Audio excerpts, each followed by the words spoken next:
Hi, Alberto. Hi. Very good to see you. It has been ages. Yeah, it has been too good. Wow, it's doing this weird transcription. Yeah. It just said, "Hi, Atlanta." So now my hi, Atlanta. It's been very good to see you. Yeah, I Yeah, think how are it's going to things? stop that when it, wait, I think it's going to stop that when I stop that stupid PowerPoint. Okay, so it's recording me now, I take it. Yes, is that okay?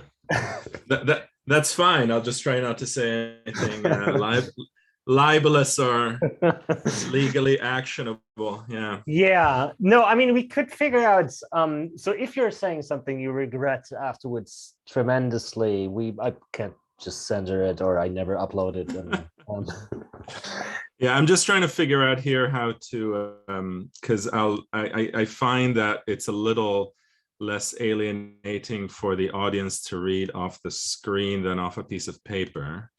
So yeah, I'm just trying to, yeah. So do you want to share your screen? I have no PowerPoint today, so Okay, I will that's just good. speak. Good. The only thing is that I'm just trying to figure out, because to limit the alienation somewhat, then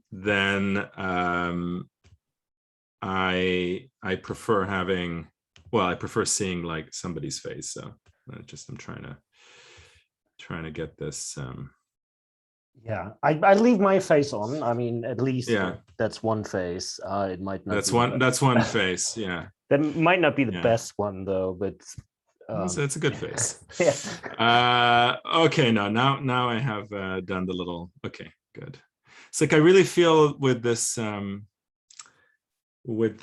form of pandemic communication that I need either like a villain or like a financial trader, or indeed both, to have the wall of screens, right? Yeah. No, makes perfect sense. Oh, hello, Luke. So there's another face. That's wonderful. So if you want to show yourself, I mean, not in a indecent way, please do. Yeah, beware what you wish for. Exactly. Okay, so we give it. So are you? Yeah.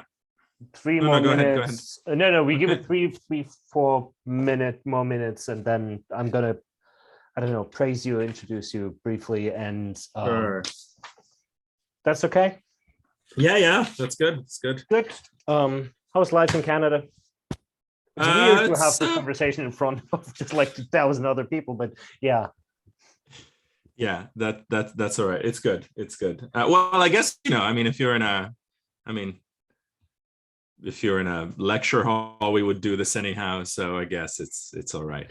Exactly. No, it's treating me pretty well. I mean, the Canadian Immigration Service have maintained me in some sort of employment limbo with extreme delays and all sorts. So that's kind of annoying, but nothing grave. Just irritating as the friendly liberal version of the hostile environment can be. But aside from that, it's good. I mean, rather preoccupied about goings on at Goldsmiths these days. So, which is all a little, or not a little, but very worrying. So, but Professor, congrats, I guess, right? Well, thank you. Yeah, I'm I laughed at your email quite a bit. Yeah. Well, it's a very English promotion. Yeah. No, it's really. But yeah, great. At least the title. Yeah, it is indeed. It's called a titular promotion because that's all you get. that is. I mean, that is even. Yeah. It's not even cynical anymore. Yeah. Okay, I guess that's what they could do as yeah. No, go ahead. We're enough chit chat. No, I think people are arriving more and more, so I let them in as they arrive. And I'm going to stop the stupid screen share. So Okay. that looks much better right now, at least for me. Okay. Okay, so everyone should be aware that this is recorded. So everything you're going to say will be used, I guess, against you at one point in time. If you're saying something, if you don't want to. So our guest will. My name is Frank Rude, and I'm the head of department here at the philosophy program at the University of Dundee, and I'm organizing this speaker series, which is wonderfully funded, or at least supported by the Royal Institute of Philosophy. And today we're welcoming my good friend Alberto Toscano, and I'm tremendously happy to be able to at least very briefly introduce him, and because I don't want to take up too much of our very valuable time in which we can hear Alberto's thoughts and not my praise of him, I'm going to be brief. So Alberto Toscano is a professor in critical theory in the Department of Sociology and co-director of the Center for Philosophy and Critical Theory at Goldsmiths University of London. He is also a visiting associate professor at the School of Communication at Simon Fraser University, where he's also a visiting scholar at the Digital Democracies Institute. He wrote in 2006, it came out, The Theater of Production, Philosophy and Individuation Between Kant and Deleuze. He wrote another, I think, a mandatory book for anyone who wants to say something about contemporary politics at all, Fanaticism on the Uses of an Idea. First edition came out in 2010 with Verso, second edition 2017. An absolutely marvelous book with Jeff Kinkle, Cartographies of the Absolute Zero Books 2015, and two books, if I'm not mistaken, in 2021, so just right now, both in Spanish. The first one is Una Visión Compleja hacia una estética de la economía, and the other one is La Abstracción Real, Filosofía Estética y Capital. I'm tremendously grateful that Alberto agreed to share his thoughts with us. He's going to speak about fascism and the problem of abstraction. And after he's going to say a couple of things, we will have the amazing opportunity to discuss with him. So thank you very much, Alberto, to be with us, being with us tonight. I'm really grateful, and the floor is yours. I shut up. Well, thank you so much, Frank. A delight, if slightly bittersweet, given the massive distances and the logistical and other difficulties of crossing them to be here or there or wherever. So what I wanted to do today is really present part of a work in progress for a book I'm working on right now on the applicability of theories of fascism to the present. So in a certain way of trying to read classical debates on fascism, especially in critical theory and philosophy, through the lens of their refractions and disanalogies, let's say, with our moment and conjuncture. And this part of the project in particular, in a sense, is also trying to, that what I'll be speaking about today is trying to vault or articulate a little bit this project with another line of inquiry or research that's preoccupied me in the past few years, which is the debate about the status of abstraction and indeed of real abstraction within capitalist society. So in a sense, you know, the nexus, so to speak, between theories of value and philosophical speculation. So what I want to do is first, in a kind of more historical framing, to say something about the ways in which a phobia, repudiation, war on abstraction manifests within historical, that is to say, interwar fascism and Nazism in particular. with a focus actually not, as is often the case, on capitalist or financial abstraction, but on juridical abstraction, which I think is of primary importance in these debates.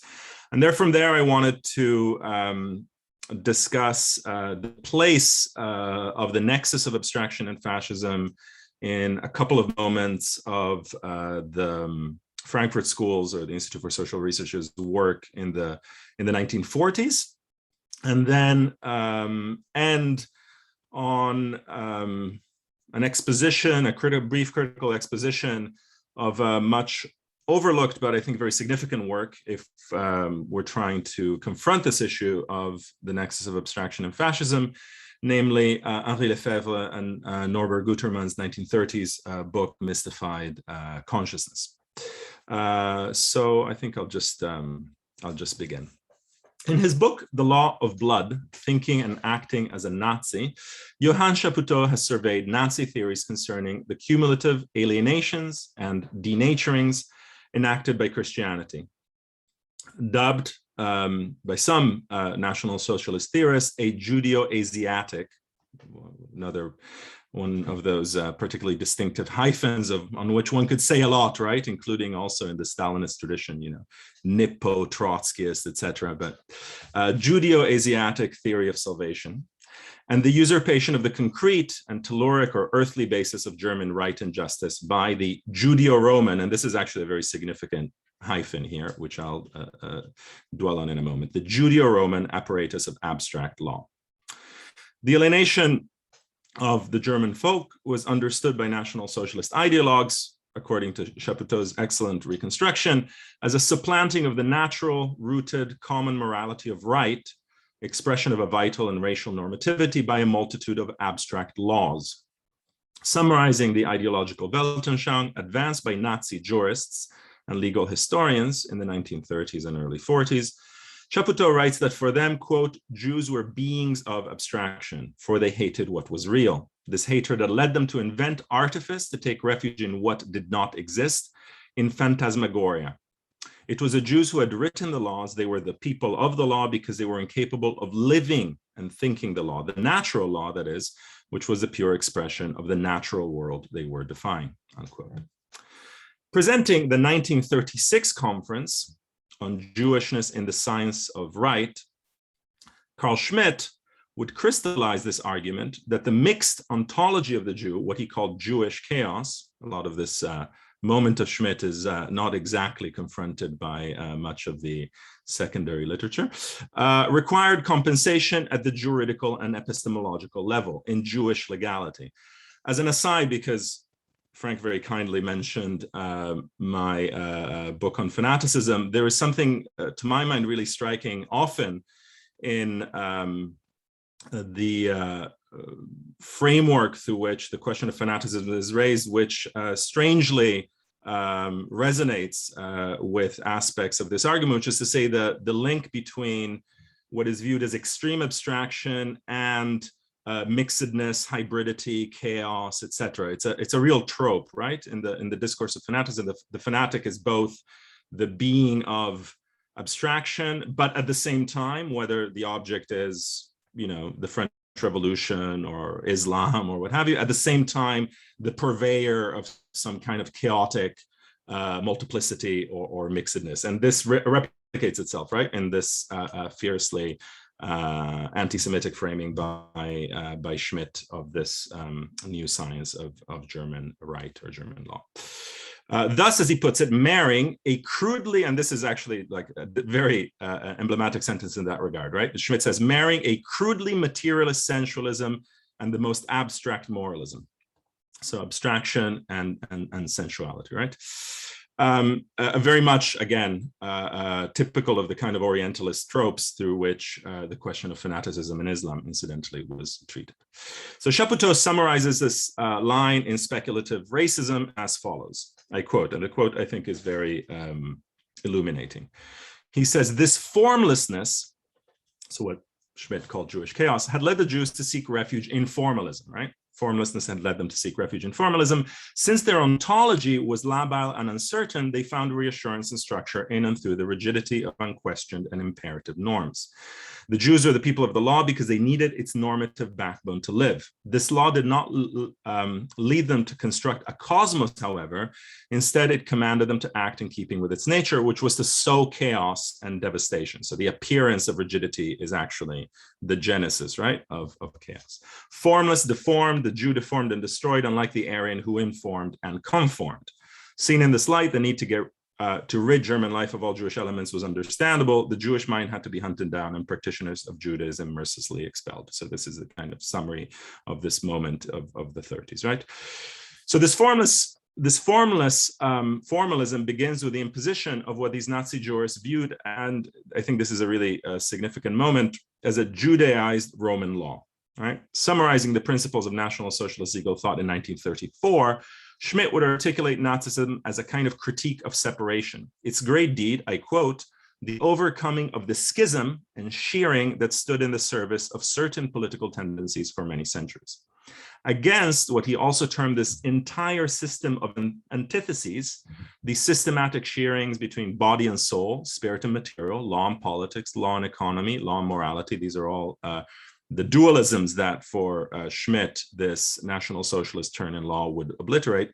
He says, what is needed is a recognition of the fact that, quoting an anonymous US legal scholar, we are today experiencing the bankruptcy of the idée générale. The Nazi juridical movement is thus tasked with undoing the monopoly of the juridical and tearing down what Schmidt calls this normativistic Tower of Babel and putting in its place a healthy, concrete order of thought. And of course, concrete order is a sort of watchword, right? Indeed, the mot d'ordre of this whole period of Schmidt's writing. It is therefore necessary to recognize the ongoing after effects of a certain legal historical event, he says, namely the reception of Roman law.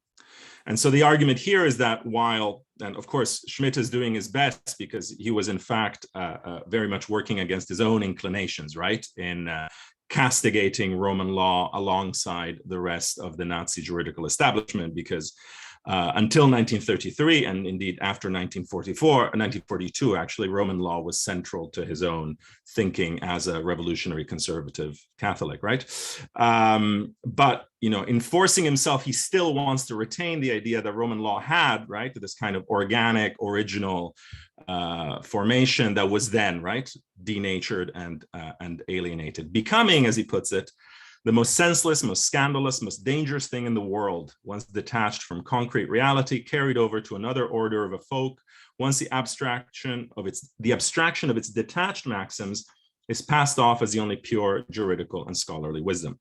Incidentally, it is significant to note that the 19th point in the first program of the just then formed National Socialist Workers' Party in 1920, Point 19 was the removal of Roman law from German juridical life and its replacement with what they called German common law in order to get rid of the materialistic spirit, right?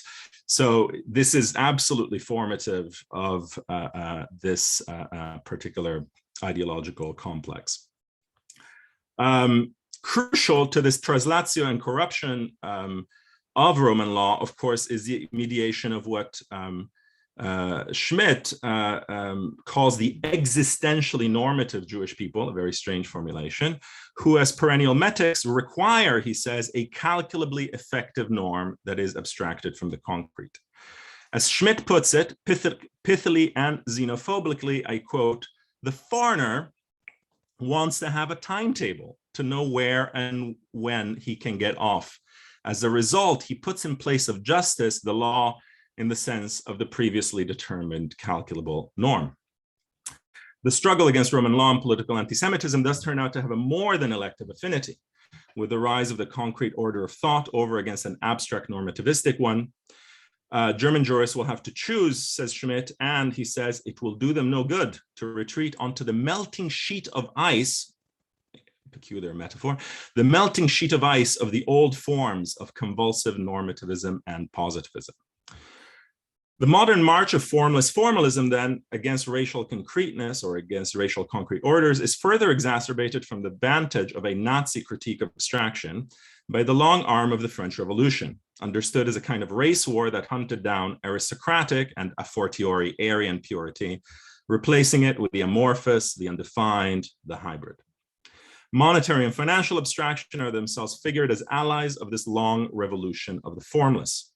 For the Nazi philosopher Alfred Rosenberg, speaking during the occupation of Paris, the war against England was a war between blood and gold, the latter understood as, quote, a financial instrument as a quantitative, democratic, universal equalizer that dissolves all hierarchies, especially those of race and blood, end of quote.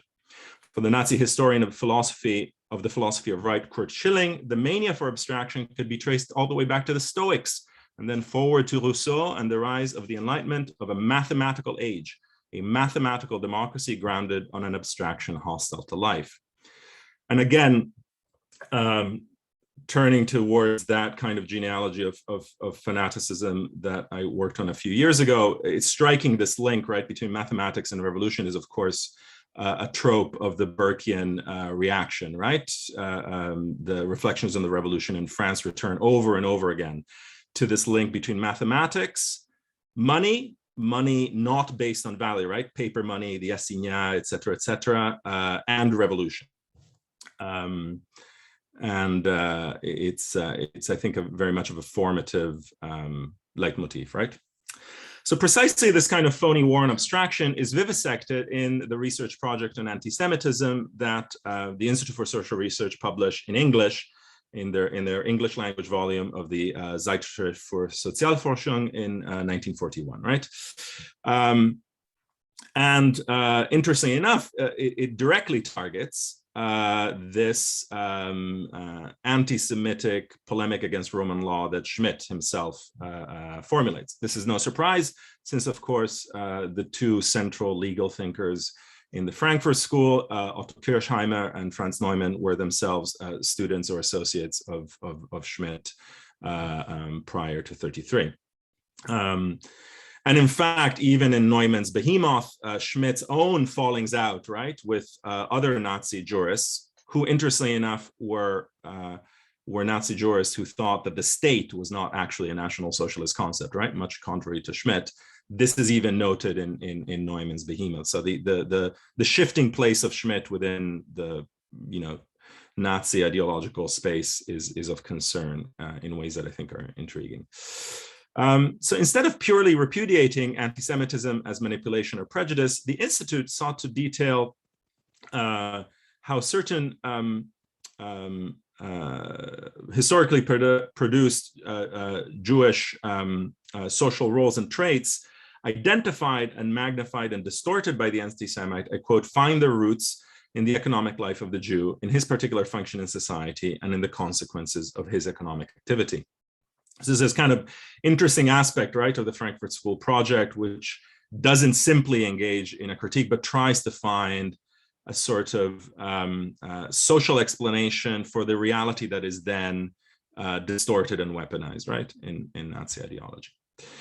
The first of these, and this again relates to the critique of abstraction, is the trope, right, that Jews do the dirty, if immaterial work of capital, namely as middlemen. As a research project drafted by Adorno observes, quote, from the olden times, the practice of extending credit has prevented the antagonism between the possessors of power and the economically oppressed population from leading to recurrent catastrophes. But in crisis, the Jew is then perceived as a factor of impoverishment. The increasing importance of intermediary functions to modern capitalism is in turn the basis for what they call the maneuver of distraction, that consists in presenting an intrinsically Jewish, non-productive capital as the source of social ills. As evidence, and here obviously Adorno's own critical musicology comes forward, as evidenced in Wagner's mythology, which contrasts, he says, the heroic productive Siegfried, a mixture of the munition manufacturer, the condottiere, and the rowdy, with the dwarf, a symbol of the owners, merchants, and the resentful, eternally complaining proletariat, end of quote. The Nazi struggle against Roman law, again, which is targeted directly by the Institute, is then traced back to the political economy of Jewish life under capitalism and its ideological effects. I quote, "Since its Roman origin, civil law has been the law of creditors. Whereas it recognizes no difference between any groups or individuals, but aims at the universal protection of property, it is a priori antagonistic to the debtor. Historically, because of the creditatory role of Jews deriving from their functions as bankers and merchants, we find them usually on the side of rational law. Their foes, on the other hand, favor a vague natural law based on the, quote, sound instincts of the people." This affiliation with juridical abstraction. So it's interesting, right, that Adorno is trying to argue that this isn't just simply some, pure confection of Nazi ideology. It's a historically distorted product of political economy, right? This affiliation with juridical abstraction, grounded in the historical trends subtending the social positioning of certain strata of Jews within European society, is then presented as the further basis for the association in anti-Semitic ideology of Jews with abstract intellectual labor tout court. As an effort to ground the anti-Semitic fascist phobia for abstraction in the distorted refraction of certain actually existing real social processes, in the history of European racial capitalism, we could say. Some of this section of the research project is worth quoting. They say, or Adorno says on behalf of the Institute, text is anonymously signed, at least in the journal. The psychological faculty of abstraction developed with a commercial and financial function. In the commodity economy, men face each other as equals, not according to distinction of birth or religion. It does not matter who they are, but only what commodity they want to buy or sell.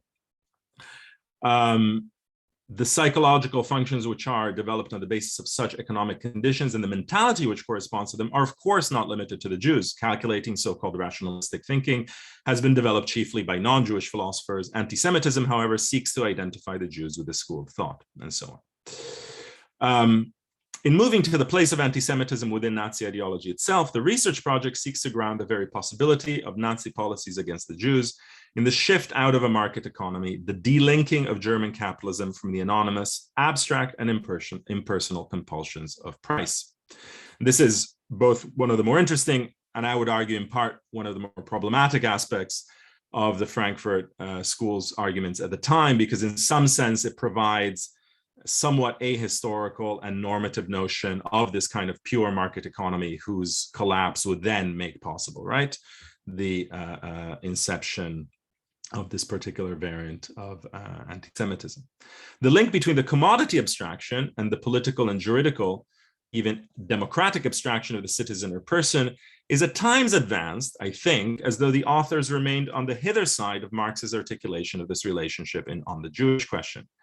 For instance, when Adorno, in his remarks on the authoritarian personality of 1948, speaks of, quote, the decay of individuality brought about by the decline of free competition and market economy, right? So it's almost as if there is this genetic affinity, right, between the market economy, the liberal market economy, and the ontology of the individual, which I think in some ways is left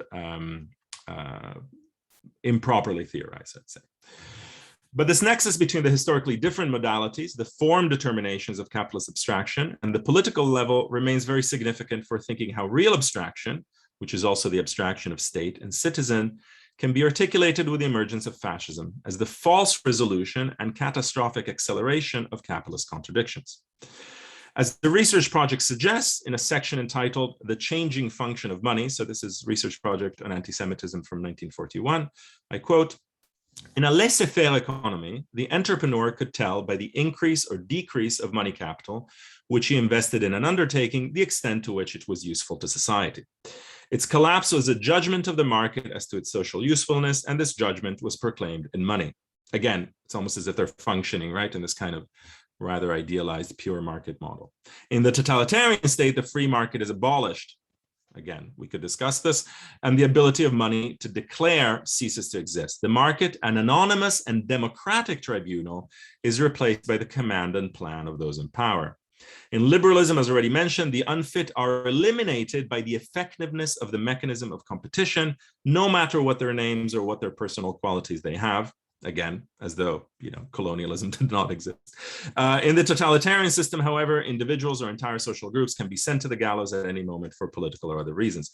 And this is a kind of the key thesis. Again, both fascinating and problematic. The replacement of the market by a planned economy of the state bureaucracy and the decline of the power of money capital makes possible the policy against the Jews in the Third Reich, right? It's a very strong hypothesis. So now what of the relation, of course, this is a text about the emergence and the actuality of fascism. How do these questions of abstraction and fascism play out in the post-war work, right, of the Frankfurt School? That is to say, where the concern is not the actuality of fascism in Germany, but the potentiality of fascism in the United States, right, which is the object of their studies on prejudice research and so on and so forth. This question is addressed in Adorno's qualitative analysis from the massive collective authoritarian personality project, specifically in a section called Ticket Thinking and Personalization in Politics. Here, Adorno is seeking to excavate the threads linking ignorance and confusion in political matters to the objective social grounds for psychological disposition towards fascism. The problem is very much of the kind that would later be christened cognitive mapping by Frederick Jameson, namely that of the possibility, or rather impossibility, of generating a situational representation of one's relationships to a capitalist totality. Fascism is here framed in terms of the individual's scalar, epistemological, and material alienation from the dynamics and the levers of capitalist power. Adorno places the emergence of what he interestingly calls certain techniques of orientation to cope with the paralyzing anxieties generated by the abstract opacity that pertains to modern capitalism, the imperative to generate what he terms substitutes for knowledge, right? Ersatz knowledge. These cognitive surrogates take two polar but specular forms. A misplaced abstractness that goes by the name of stereotypy, the stereotype, which Adorno terms at once a tool and a scar. This is a very interesting articulation, right? This stereotype is both a tool for knowledge and a scar of social damage and oppression, right? And a misplaced concreteness in the guise of personalization. Underlying these techniques is the objective social drift towards an integral standardization or reification of social life, the same one that underlies Adorno's concurrent studies of what he calls commodity listening and plugging in popular music, and his polemics against the false freedom that defines what he calls the jazz subject. It is a largely achieved tendency towards integral reification that makes the method of the authoritarian personality possible, according to Adorno, since the social and psychological ultimately collapse into one another with the obsolescence of bourgeois individuality and autonomy, the end of experience properly so called. This is a situation in which, I quote, the more stereotyped life itself becomes, the more the stereopath, so Adorno borrows from another social scientist whose name I can't recall at the moment, this idea that there aren't just psychopaths and sociopaths, there are stereopaths, right? Stereopaths are the ones that think through this misplaced abstraction of stereotypy. So the more stereotyped life itself becomes, the more the stereopath feels in the right, since his frame of thinking is vindicated by reality. So there's a kind of mimesis, right, of false abstraction between this stereopathic subject and the reified, objectively reified social world. But stereotypy and stereopathy, in mimicking the very coldness and alienness of political reality that triggered anxiety or malaise in the first place, direct the subject, again, towards a kind of ersatz concreteness. So there's this kind of double movement, right? Towards personalization, defined, I quote, as the tendency to describe objective social and economic processes, political programs, internal and external tendencies, in terms of some person identified with the case in question, rather than taking the trouble to perform the impersonal intellectual operations required by the abstractness of the social processes themselves. In sum, and this is the core of Adorno's thesis, where incidentally he revives, right, Sohn-Rethel's formulation of real abstraction, which had been formative on much of his thinking from the 1930s onwards. Adorno says, stereotypy misses reality insofar as it dodges the concrete and contents itself with preconceived, rigid, and overgeneralized ideas, to which the individual attributes a kind of magical omnipotence. Conversely, personalization dodges the real abstractness, that is to say, the reification of social reality, which is determined by property relations and in which the human beings themselves are, as it were, mere appendages. Stereotypy and personalization are two divergent parts of an actually non-experienced world, which I think is a fascinating formulation in its own right? An actually non-experienced world. This is the world, indeed, of this false cognitive mapping, right? Through the twin or pincer movement of stereotypy and personalization. Now, it is particularly worthy of note that the period in which Adorno's engagement with Sohn-Rethel's ideas was most intense was the same as that of his study of Husserl against epistemology, originally drafted during his English exile at Oxford in 1934 and 1937 for abandoned doctoral thesis. Adorno then, of course, joins Paul Lazarsfeld's Princeton Radio Research Project and begins his American exile then. And also, it's at the time of his writings on the fetish character of music and jazz. And I think actually that the links between these two could warrant considerably greater exploration than the one that I'm presenting somewhat sketchily today. In the Husserl book, Adorno drew on Sohn-Rethel's insight to formulate his argument about what he called the reification of logic as the self-alienation of thought. For Adorno, the neglect of the changing content of the objects of thought is the abstraction that serves as a presupposition of all logic, as he argues. And I'll double back to the question of fascism again, but I think it's important just to note the role that this question of real abstraction had in Adorno's own critique of epistemology, right?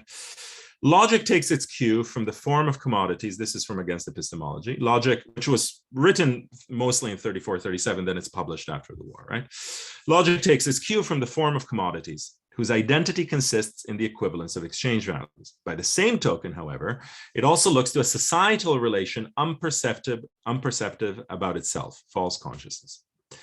The subject. Logical absolutism is two things. It is the reflection in the subject of reification, which is performed by the subject, which itself, that is to say, the subject, ultimately becomes a thing, right?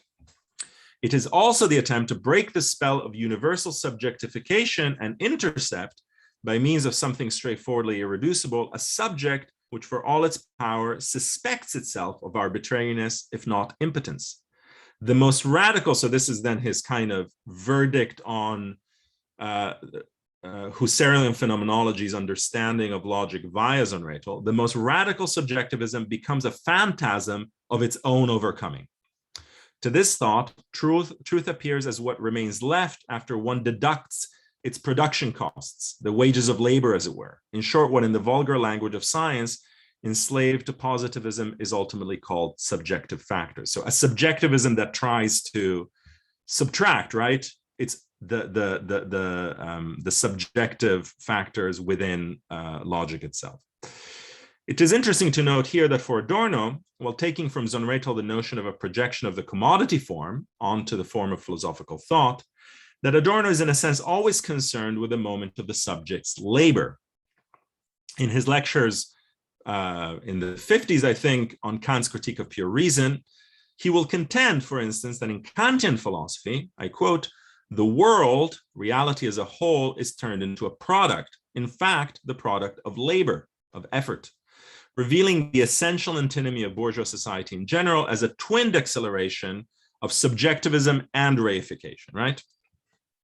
As he observes about Kant, because analysis shifts the entire weight of the dynamic character of reality onto the side of the subject, our world becomes increasingly the product of labor. We might say it becomes congealed labor.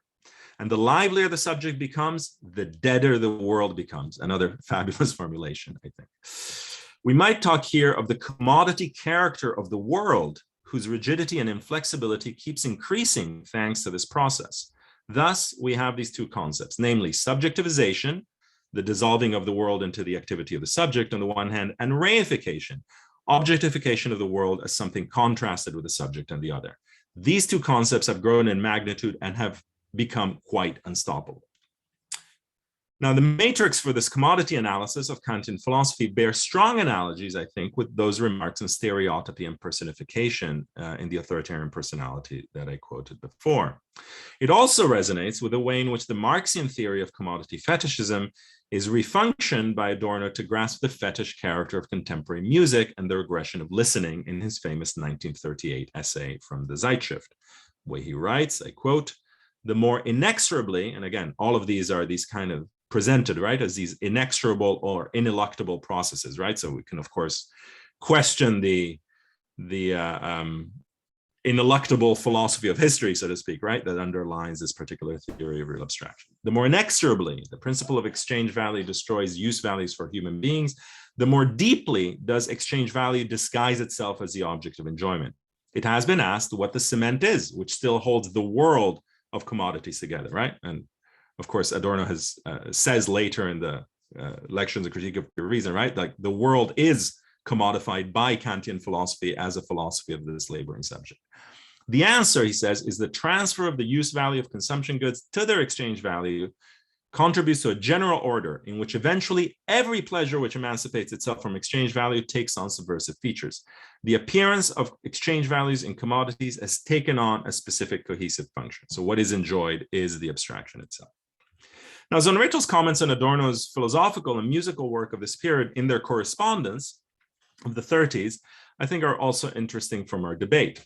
So in a letter from 8 July 1938, by which time they're both I think still in England, where Sohn-Rethel remains, he registered his dissent from Adorno's conviction that the liquidation of philosophical idealism must take place through immanent critique, whose famous Hegelian principle, quoting Adorno, quoting Hegel, right, is genuine refutation must penetrate the power of the opponent and meet him on the ground of his strength. The case is not won by attacking him somewhere else and defeating him where he is not. Quote that should be maybe just the epigram of every essay assignment for every student for the rest of time, incidentally. So against this, Sohn-Rethel posits, against this idea of immanent critique in a way, that he says to Adorno in this letter, only the critique of the genesis of a mental point of view constitutes the path to judge the immanence of that viewpoint and of its conceptual system. So in this sense, the critique of philosophy via real abstraction is not actually really an immanent critique in the sense that Adorno sees it, right? As developed in Sohn-Rethel's own reduction, as he puts it, reduction of the transcendental subject to money and not to labor, it should be noted, which may be the precondition, right, of Adorno's immanent critique. So in other words, I think that centrality of labor, which is so evident in the Kantian writings, is actually also a precondition of thinking immanent critique as immanent critique, right? Which the critique via the money form is not immanent. For Sohn-Rethel, the forms of thought must be sought in a commodity exchange alone. While it is exploitation and labor, then one must turn instead, so that there are two different lines of critique, right? Through commodity exchange on the one hand and through labor on the other. And for Sohn-Rethel, these are not the same package. The critique through labor is subsidiary to the critique through commodity exchange and explains for Sohn-Rethel how philosophy generates the fetishism of these forms and determines their material content. Or, as he argues in his letter of 22nd of April 1942, where he's criticizing Marcuse's Reason and Revolution to Adorno, he says, to my mind, the crucial point is this. The fetish concept of logic has a different social referent with respect to the fetish concept of value. The latter, value, refers to the antagonism between capital and labor. The first to the antithesis between intellectual and manual labor. The determination of the socially necessary form of intellectual labor takes on its epistemological fetish character as logic through its combination with an eternal idea of truth. Sohn-Rethel's comments on Adorno's philosophy and sociology of music, which also are part of this correspondence, relate specifically to a memorandum that Adorno had sent to Paul Lazarsfeld, director of the Princeton Radio Research Project, in advance of leaving Oxford and joining that project and going into US exile in 1938. It is striking here that Sohn-Rethel, and I think it's interesting how the debates about, Husserl and logic and the ones about music kind of merge into each other, right? Sohn-Rethel, responding to Adorno's analyses, linked the reification of listening, the turning of the technology of listening and recording into what Sohn-Rethel calls a social concrete ear, a technical social organ of hearing, to his own ongoing analysis of fascism, right? So there's this kind of triangle that forms. I mean, it's all a little sketchy, as wartime correspondence, I'm sure, can be, between the question of logic and immanent or transcendent critique, the question of the relationship between commodity exchange and labor as the angles through this, and then music and fascism. Sohn-Rethel writes to Adorno on the 29th of January 1938 of how in capitalism, and even more so in the fascist monopolization of the hearing of society, individual consumeristic re-listening is reduced to the level of rubbish.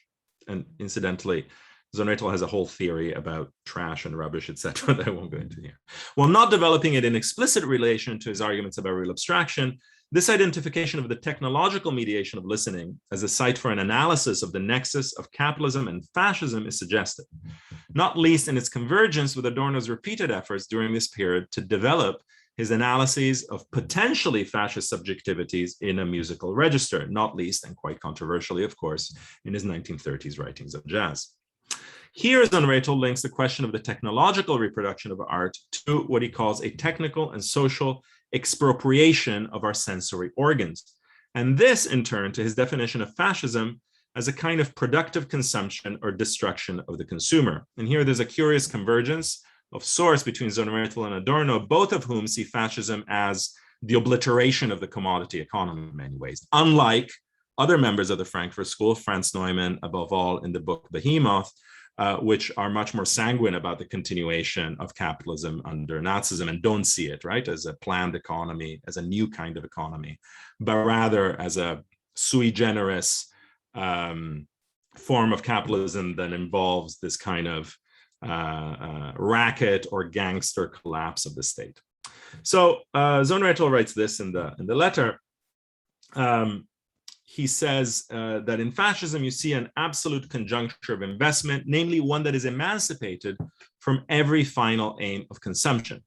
The fascist conjuncture, Sohn-Rethel continues, functions only because and until it offers products that do not go on the market, right? So here, fascism is, of course, very tightly linked to a war economy rather than a commodity or market economy. Capitalism no longer knows what to do with consumption. And because the latter is lethal to it, it must kill consumers, very strange formulation, in order to be able to continue to produce.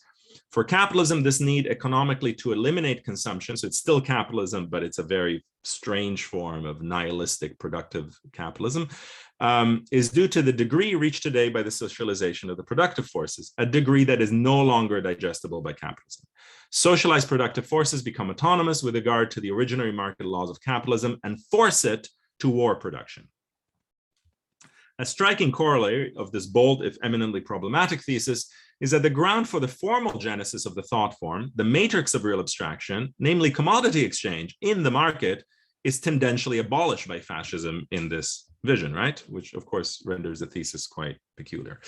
Against this argument, as well as against Adorno and Horkheimer's rushed and eventually nostalgic identification of individualism and market exchange contra fascism, I think we can recall Marcuse's much more dialectical observation in his 1941 essay, State and Individual Under National Socialism, according to which, Marcuse says, the emergence of the Third Reich is the emergence of the most efficient and ruthless competitor. The National Socialist state is not the reversal, but the consummation of competitive individualism. So Marcuse here lines up with Neumann in a sense against Adorno, Horkheimer, Friedrich Pollock, and in a very sui generis way, Sohn-Rethel himself. When Adorno tried to expand upon the perspectives on fascist potentials after his return to Frankfurt, and the Gruppenexperiment carried out with Pollock and others on German perceptions of war guilt, the notion of real abstraction emerged again as a kind of explanans for fascism's afterlife. A very famous conference first delivered in 1959, The Meaning of Working Through the Past. Crucially for Adorno, the insistence of fascist tendencies mediated by forgetting was not a matter of German psychopathology, but of a particular capitalist social structure and social unconscious. The atrophy of historical consciousness that made the living on of Hitler's impossible, he declared in the 1959 conference, is necessarily connected to the advancement of the bourgeois principle. Bourgeois society is universally situated under the law of exchange, of the like for like of accounts that match and that leave no remainder. In its very essence, exchange is something timeless, like ratio itself, like the operations of mathematics according to their pure form. They remove the aspect of time. It could be a whole discussion here, of course, about the peculiar role of mathematics in all, or this reference to mathematics, not of actual mathematics in these debates. So the persistence of fascism within democracy is thus conditioned by capitalism's real abstractions and mediated by social psychology. Contrary to the perception of a waning reference to Marxism in Adorno's conception of fascism and anti-Semitism, when shortly before his death in 1967, Adorno returns to these questions in the conference again on the new right-wing extremism, published in translation in English very recently, he discerned the causes for the continued existence of the social condition for fascism in the ever-dominant tendency towards the concentration of capital and the consequent waves of déclassement and precariousness and surplus populations that saw large swathes of the population experience a vacillation of privilege, whose libidinal correlate is not just a feeling of, but a desire for social catastrophe. There's a kind of sociological explanation for a kind of ambient nihilism in this text of Adorno, which I think is of interest. And what else would you desire, right? Adorno suggests if you have no social prospects, but fear actual social transformation. What else would you desire but a sort of catastrophe? Now, as I've tried briefly to show, the traces of the problematic articulated by Sohn-Rethel from the late 1920s onwards can be discerned in Adorno's own efforts to theorize both the actuality and the potentials for fascism. In the same period, this is my concluding section, a hitherto overlooked elaboration of a Marxist theory of the reality of abstraction developed out of a militant and theoretical commitment to anti-fascism, namely in Norbert Guterman and Henri Lefebvre's 1934 La conscience mystifiée, mystified consciousness. Guterman was himself on the margins of the Institute, and Lefebvre indeed penned one review for the Zeitschrift sometime in the 30s when it was being published out of France by Édition Alcan. Whether and how they, either of them, was perfectly possible, would have come across the ideas of Sohn-Rethel, given there's much correspondence going between these figures, is a matter for somebody else's future detective work. Now, Guterman and Lefebvre's project, of which mystified consciousness was to be but a first installment, was that of forging what they called science of ideologies in the conjuncture of rising European fascism, and of the theoretically and politically disoriented communist and socialist resistance thereto. Guterman and Lefebvre contended that a materialist and proletarian destruction of capitalist fetishism must start with the embodied suspicion that one is, I quote from them, being dispossessed of one's living existence by abstractions and survivals. This last formula points both to the operation of the real abstractions that fascism cynically feeds upon, and to the fact that the materiality of ideology is constituted by an often disorderly accumulation and historical sedimentation of apparently obsolescent forms, beliefs, and practices. So this theme of survivals, I think, chimes with Ernst Bloch's contemporaneous soundings of the dialectic of the non-contemporaneous or non-synchronous in his own book about fascism, right? From 1935, The Heritage of Our Times. It is in the context of demolishing the mystifications of contemporary, what they call contemporary spiritualism, that Guterman and Lefebvre employ themselves in 1934 the terminology of real abstraction, with no reference to Sohn-Rethel, who I'm not even sure had published anything actually by 34 on the matter, though he'd been in correspondence with Adorno, Benjamin, Horkheimer, and others, right, about his project. As they write, the currently declaimed primacy of the spirit means merely the submission to capitalism's myths and weird real abstractions, étrange abstractions réelles. This is direct complicity with the vast lie which results in fascism. As in Sohn-Rethel's grounding intuitions, these real abstractions are to be chased down and back to the simple spatio-temporal praxis that gives rise to them. Guterman and Lefebvre's formulation is more poetic than analytical. The resonances with Sohn-Rethel's take on what he calls the exchange abstraction are there. They write, the bloody themes are born right under our eyes, in our mouth, in our hands. We must resist the vertigo. The cycle of mystifications is complete, but it is born always and forever from these simple gestures: selling, buying, counting money, reading, thinking. This is a very curious shift, right? Selling, buying, counting money, reading, thinking. as though these activities were themselves inextricable, right, from some form of commodity abstractive logic. According to La Conscience mystifiée, we find in human beings they say, a prodigious heaping up of abstractions, notions, myths. In effect, our current consciousness is made up of all the experiences and all the interpretations that have appeared in human history, piled up and tangled without order. Everything can be found here, and not as moments in a totality, but as isolated elements in conflict with the rest of our consciousness. All the successive formations persist within us without being overcome in a chaos, unquote. Spirit, then, is the false, superficial, and abstract reconciliation of this incoherent ideological heterogeneity. The modern metaphysics of spirit, they say, only expresses the mystery of capital, the only foundation of all the mysteries of this society. And we could say fascism, more explicitly, is a reactionary use of sediments in a social atmosphere of capitalist crisis, structured by real abstractions and its shearing contradictions. We may also note here that the survivals of which mystified consciousness speaks consist of earlier layers of abstraction in a kind of geology of false consciousness. Now, anticipating Adorno's later understanding of the potentially fascist nature of coping mechanisms and orienting instruments under capitalist conditions, fascism, as understood by Guterman and Lefebvre, proposes a kind of fixity or rigidity to quiet the anxiety of those living the mental vertigo, which is their term, that arises from the destructive, decadent encounter between accumulated abstractions, so the sediments, the survivals, and abstract financial capital. So it's in the articulation that fascism takes place, right? In a phase when all social and political confidence has collapsed. Accordingly, a critical, which is to say a destructive analysis of fascism, can't rest content with tackling reification. It must take aim at the mobile and morbid nexus between the accumulated abstraction that is spirit, capital S, which they term, I quote, a parasite of flesh and action, and the contemporary abstraction of parasitic financial capitalism, with its train of inflation, speculation, advertising, and confidence or trust. Writing in the wake of the Great Crash, social abstraction appears as a kind of unstable, unreal reality, is their term.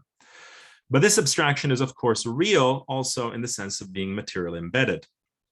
So it's only an appearance, right? It's only a fetish that renders financial capitalism actually separated from the so-called productive economy, and then, of course, allows all the fascist fantasies about the health of the economy against the ills of finance. Financial capital, they write, never manages to become independent and to separate itself from the capitalist and from production. Abstraction, yes, but one which presupposes an immense material system, an apparatus, an abstraction that cannot displace itself above and beyond the rest of the world, opposes concrete, but which intervenes and modifies and concretizes itself in acts.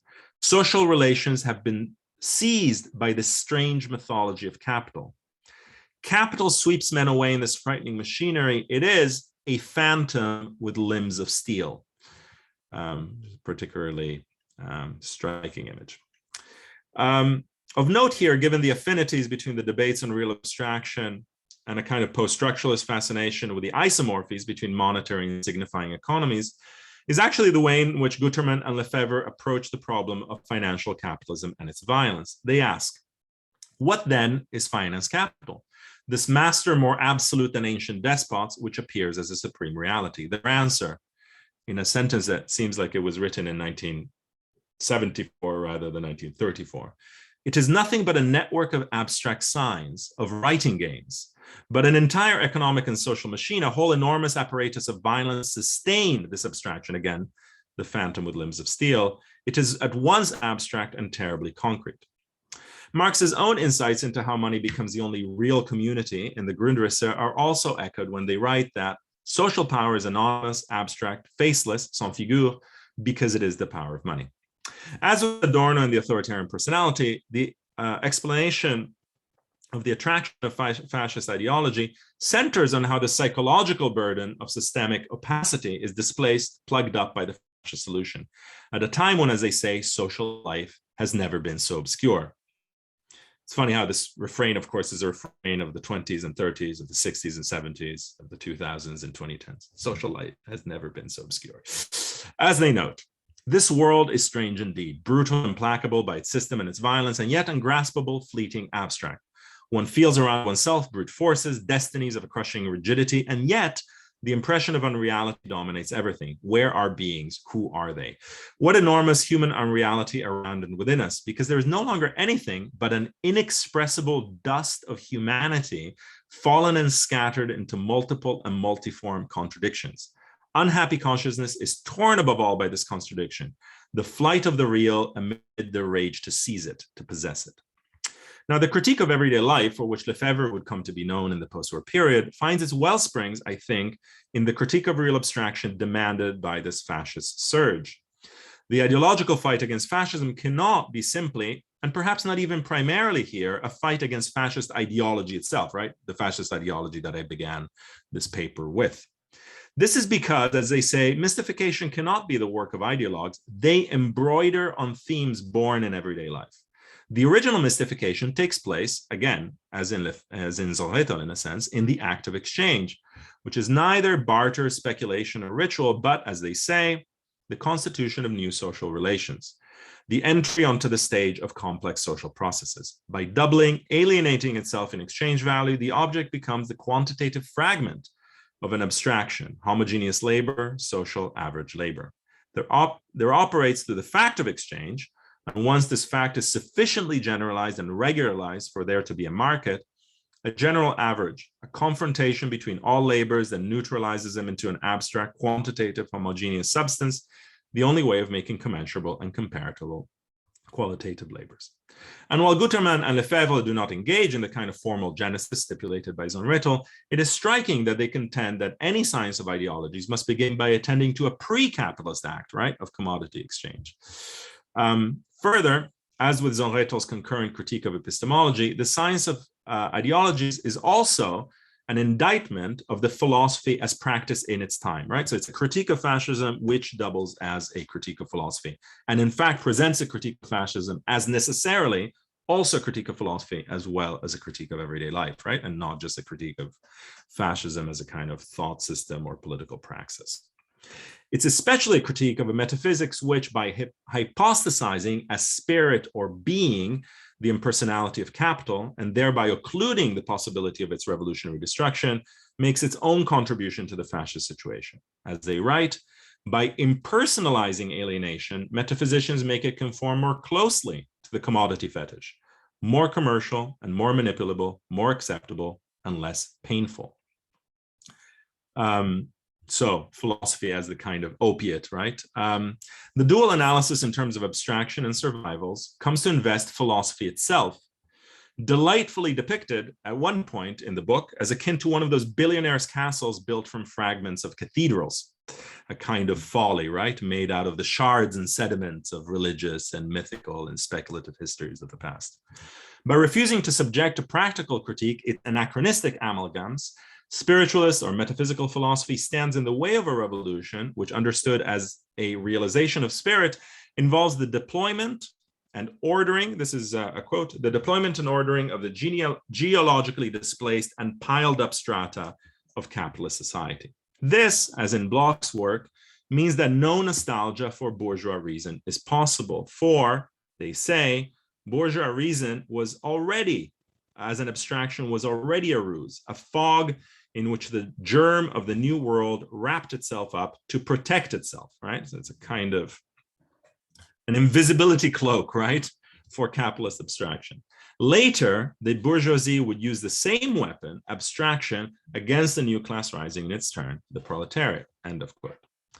Unlike in Sohn-Rethel's materialist identity between the commodity form and the thought form, what Guterman and Lefebvre are after in seeking a science of ideology capable of confronting fascism's ideological work through everyday life and capitalist economy, which is to say its marshalling of libidinal and utopian energies from multiple pasts and uneven temporalities, is a way of thinking together the real abstractions and the accumulated survivals, right? Money and myth, which of course would also mean thinking money as myth.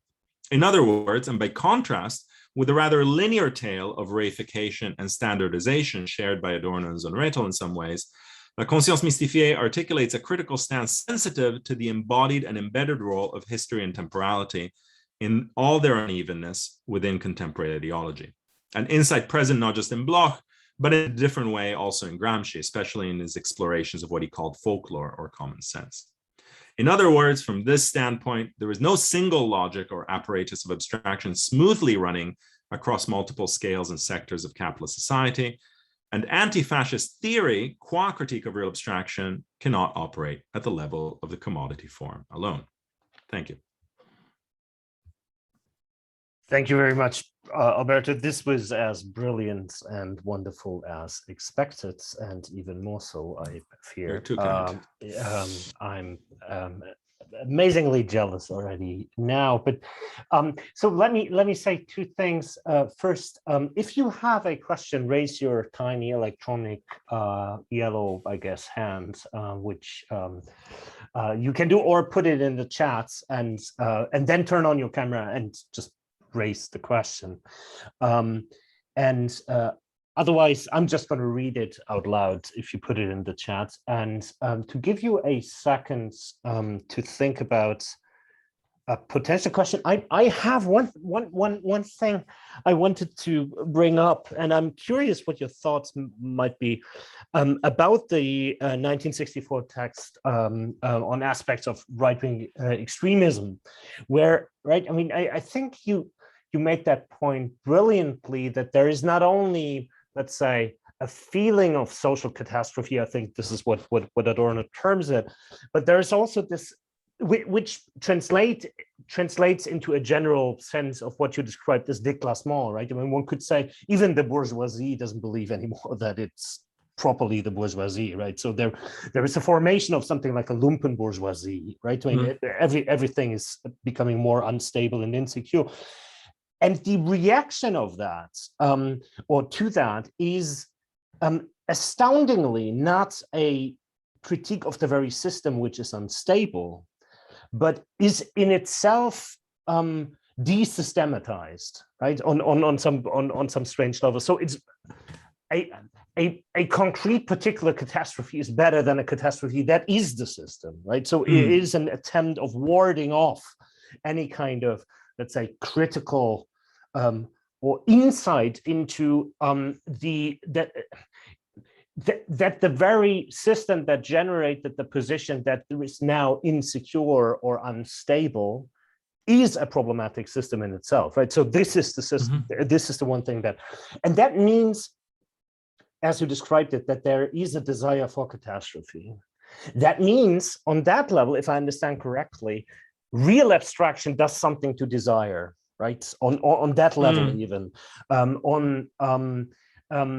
even to class desire, if that makes any sense, which is no longer a desire to reproduce properly, right, one's own class position, but it is, well, how would one articulate that? I mean, how does that link properly work? Because it's not a desire for a certain thing, but it is a desire that desires to keep desiring in a certain way, or even if that means stopping to desire, or that desire, right? I mean, in the famous Jameson, rather end of the world than end of capitalism. Well, the end of the world seems appealing at that point, strangely, right? I mean, that is the strange thing that Adorno seems to be describing there. Sorry, I stopped. Yeah.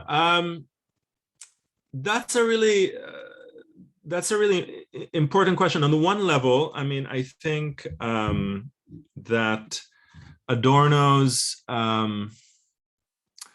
that conference by Adorno, for instance, I think to some extent actually provides a more a sociologically simpler, right, a more familiar, and in some sense less speculative take, right? Possibly because he's actually dealing with a more explicit rather than latent form of authoritarianism, right? I mean, he is responding. It is the new right-wing extremism, right? It's not the personality or the fascist potential. And so then there seems to be a more linear or direct link between the centralization of capital. He's still working actually with these kind of monopoly capital categories, kind of curious, and then basically the surplusing of previously integrated strata of the population, right? And then so one thing that happens there, I think, which is worth reflecting on, is the extent to which, in some variants of this theory of fascism, to what extent the fear the fear of utopia, right, or the fear of freedom, or the fear of the realizability of a kind of radical transformation is posited as an implicit driver, right? Because Adorno says is very peculiar. It says, if it's almost an equation, right? Like you have, in a sense, a very sober and empirical perception that your social standing and your material resources are in peril, right? That crisis is happening or is on its way, and your precarious place is threatened. So there's nothing false about that perception, right? And I think it's always very important to all of these accounts of the Frankfurt, like even in their quite riskily, right, in the theorizing of anti-Semitism, to say like these ideologies are not just like pure phantasms, right? They always get articulated with actually things that are quite concrete and lived, or else they wouldn't function. But then you have this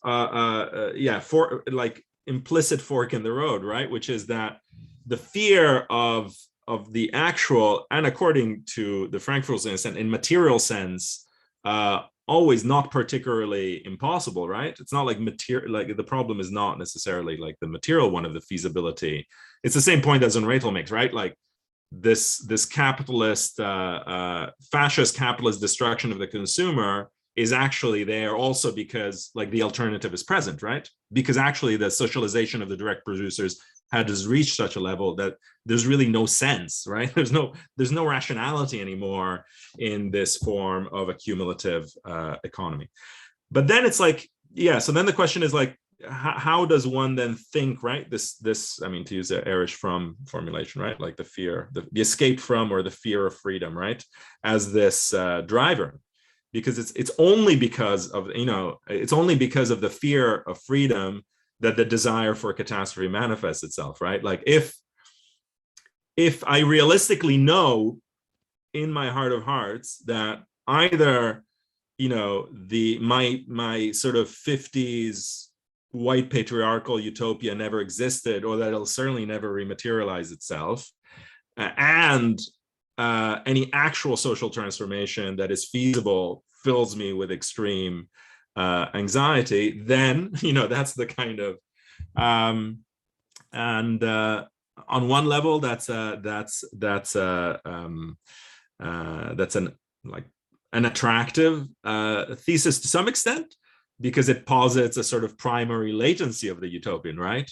So in that sense, even like the Blockian analysis of Nazism is like, oh, it's it's like the deflected or perverted utopia, right? But that means that the utopia is primary, and I do wonder. I mean, I don't have any set thoughts or conclusions, at least, about this, but I do wonder a little bit, like the resistance precedes power, the, so to speak, utopia precedes dystopia axiom. I'm not entirely won over to, right? Because in some sense you could also just, you could also from another angle, right, view these grim forms of politics as a kind of, in a sort of like much more instrumental way, right, without the deflected utopian kernel. So just to interrupt you very briefly, if I understand correctly, that means that there must be one, I mean, there is one account of fascism where fascism is something like right. I mean, the famous Benjamin account, right? Failed revolution on some, right? The manifestation of the failed left-wing answer. And in this sense, indicative of a potential of a real transformation. But if I understand correctly what you're saying, there must also be a sense that fascism is just making things worse. I mean, I guess the question might be, in a sense, not like in a typological register, but I mean, to make certain, to discern certain. I think theories of fascism basically, do obviously articulate themselves around very specific conjunctures, and a counter, the failed or pseudo or counter-revolutionary variety of fascism is certainly different than the anticipatory variety.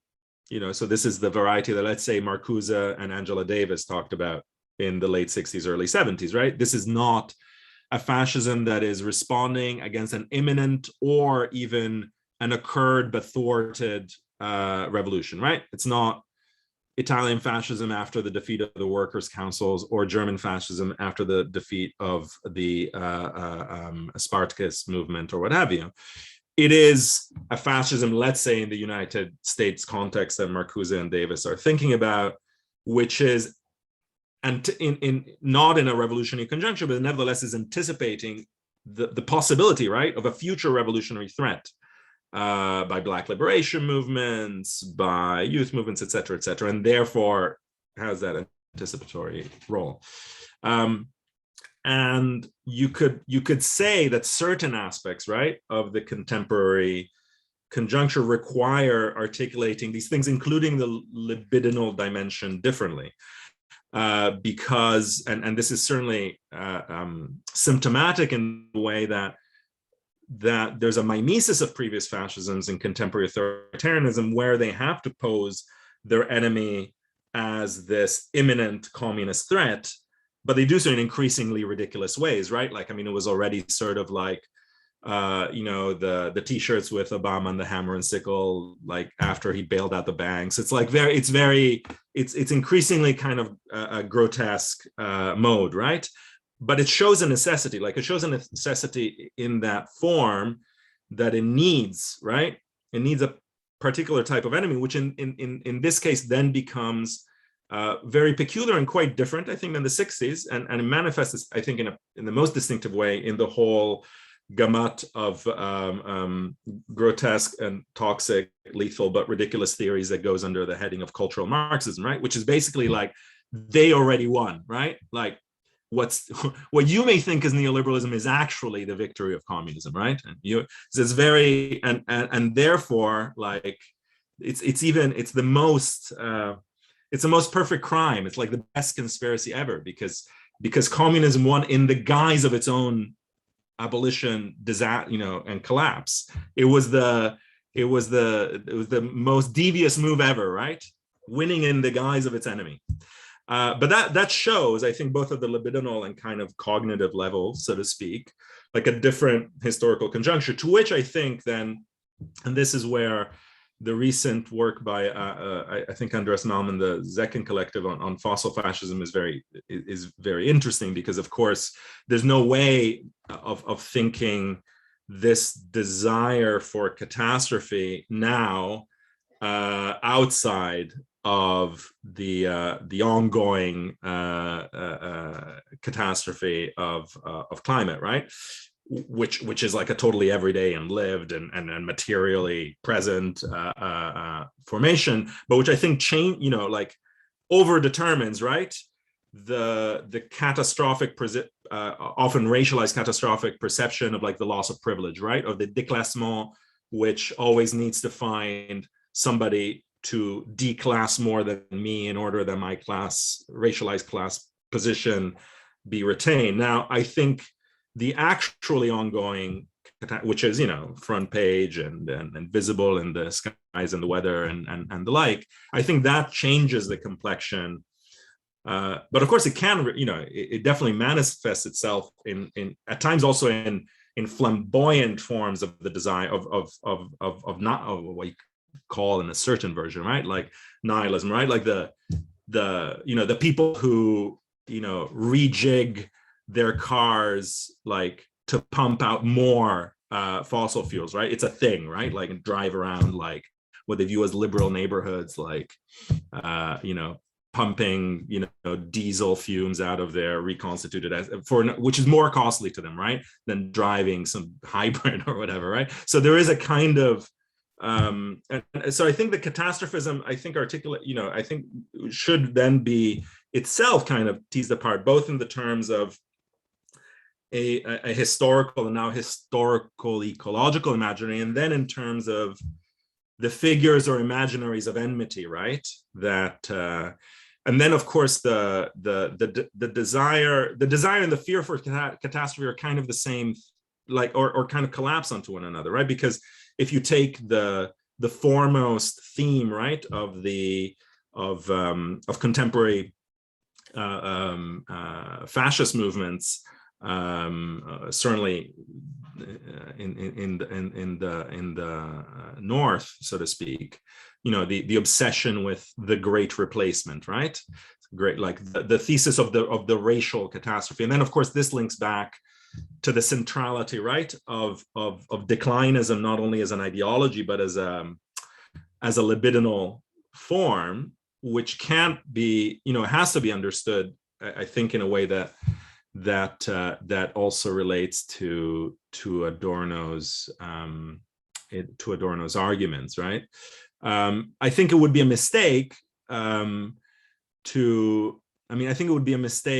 to treat any of these. I guess this is just finished with this proviso, right? I think while these kind of libidinal and conjunctural physiognomies of fascisms are necessary, I think it's also dangerous to reduce the political and psychological complexions of a particular conjuncture of authoritarianism to one mode, right? Because of course as historical fascisms made very clear, and as I think, for instance, Lanzas was brilliant in capturing in his essay on the popular impact of fascism, one of the great frightening political advantages of fascistic forms is their you could call it their pluralism, you could call it their eclecticism. I mean, Lanzas, I think, saw it quite rightly as being able to produce a discursive and kind of libidinal complex, which can be heard very differently by very different groups with very different, right? Like, so there is no, I mean, a purely nihilistic, right, a purely catastrophist fascism is necessarily, right, a kind of fringe phenomenon, though that is it's a necessary component, I think, though. And so how to articulate the necessity of the horizon of decline, ruination, collapse, catastrophe with the, in many ways, totally instrumental, banal, quotidian, petty, and prosaic reasons why people participate in and articulate their own practices with fascist movements, right? And I think that's also why the Sohn-Rethel, I think why the arguments around Nazism, for instance, as a total transformation of capitalism fail, because they fail to grasp actually the resilience, right? And the way that the capitalist forms rearticulated themselves with that mode and couldn't just be treated in this kind of homogeneous philosophy of history, right? That now capitalism just wants to destroy the consumer. It's like, well, or that becomes very, I think we also always need to remind ourselves of that, because it's tempting through the lens of theory to engage in that reduction, right? So for every time that you get a vision, for instance, of Nazism that is based on like a particular form, right? Like the libido of the Freikorps or the iconic totalitarian. You also need to think like, there were still like producing ideologically drenched, but cheesy romantic musicals, through the middle of this war of annihilation, products are being, like it's not this idea, the monolithic view, I think, whether psychologically or materially, then is a kind of lure that that I think is problematic. No, that makes a lot. I mean, yes, very, very strong point. Okay, any other questions? Please raise your tiny little electronic hands, or indicate to me and to us that you want to say something, or put it in the chat. Is there anyone? Liam, please. Wonderful.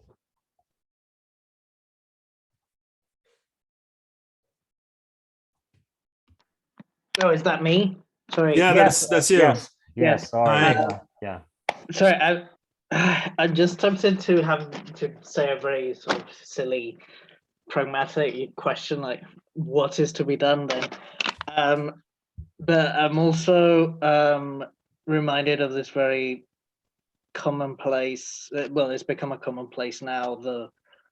The closing sentence of Benjamin's sort of a mechanical reproduction essay of fascism aestheticizes politics. We respond by politicizing art, which I found had some echoes in your sort of description of Sohn-Rethel and Adorno talking about the sort of expropriation of the sensorium, or the expropriation of the aesthetic experience. Yeah, do you have any sort of comments on that? Sorry, I can't formulate that into a question, but no, but I think it's definitely worth. So the strategic, I mean, maybe just say a couple of things, just because you gesture towards it. I mean, this question of the strategic, so to speak, horizon of these debates, right? And again, I think it's worth stressing the difference between these moments. So of course, the moment of the actually existing fascist regime, or indeed the emergent one, is very often placed by these theories, quite understandably, as not just by these theories, but by the practices of the critical theorists themselves, as a moment of some politics of alliance, or even indeed some politics where one subordinates one's immediate politics to the lesser evil, so to speak, right? In this case, quite rightly, I think, and interestingly, doing intelligence research for the State Department or what have you, right? But I think then what happens is when the focus, of course, in the context of exile, becomes the post-war context, right, of fascist potentials, proclivities, dispositions, and so on. It's striking that the mode, with all of its limitations, becomes pedagogical enlightenmental, right? So all of the projects, for instance, of the studies on prejudice, the authoritarian personality itself, are viewed in ways that, of course, the cultural Marxist conspiracy theorists would have an aha moment in reading. It's like they say something, I think it's in the preface to authoritarian personality, Horkheimer says something, like what we need is like a decades long re-education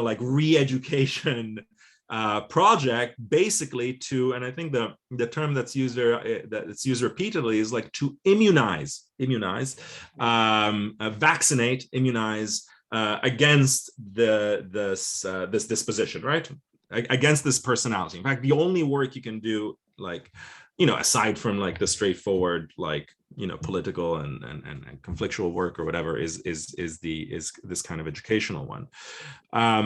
While then you have another shift in the 60s, 70s debates about kind of new fascisms and the like, which is very often a debate about, certainly takes place with Marcuse and Davis, to some extent or another, also debates in the United Kingdom and elsewhere, which is the sort of old and new fascisms debate, right? Like anti-fascism that remains fixated with the paraphernalia and explicit references to historical fascism will miss the molecular or incipient emergence of fascist forms, often, and in the US case for radical Black activists especially, primarily in the state itself, right? Or in the guise of liberal democracy, or through the, you know, that's the kind of mode, you know. And while of course then there's people who still, you know, also in this context try to articulate, right, like how does one formulate both practically and theoretically a kind of non-binary or multi-dimensional form of anti-fascism, which accepts the existence of both intra and anti-systemic fascisms, right? Which I think is a very real issue, right?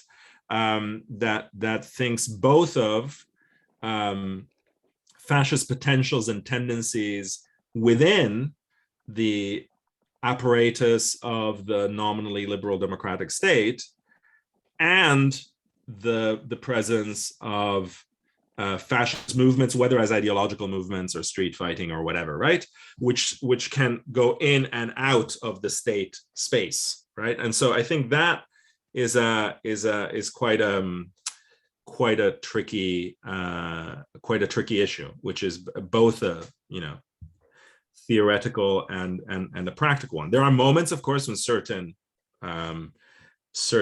activists, theorists, and political thinkers will warn, right, that there's a comfort in anti-fascism against self-described or fairly obvious fascism, which then distracts, right, from systemic processes that are much more preoccupying, right?